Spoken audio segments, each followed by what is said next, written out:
What's up guys, today we're going to be doing this drone freeze frame like clone effect. So this is my original shot right here. I had drone just hovering above on its own. So the first thing I'm going to do to this, and probably the most important step of this tutorial, is to stabilize the video clip and set it to tripod mode. So if you go over here to the inspector window, click on stabilization and then on tripod mode. This is going to like completely freeze the frame, or at least do a pretty good job at keeping it like completely still. And then the next step is to copy and paste your video clip. So Command C and then Command V. On the top video clip, what you want to do is go to the point that you want to freeze frame. And then I'm just going to hit Shift and H.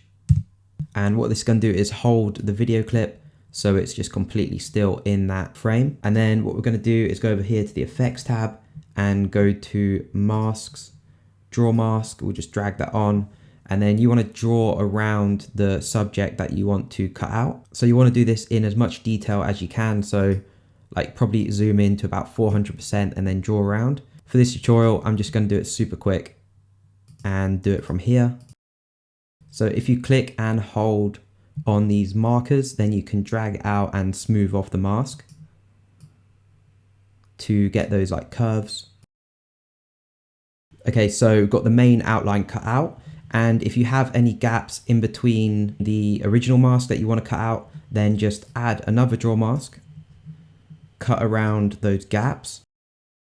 And then what you have to do is go over here to that mask and click Invert Mask. So that will cut out the bits in between the original mask. So now I want to get this bit to play again after. So to do that, what we're going to do is copy and paste this top shot right here and then cut it all the way down to the end of the hold section. And we're actually going to get rid of all the draw masks on this and then just add a cross dissolve, Command T.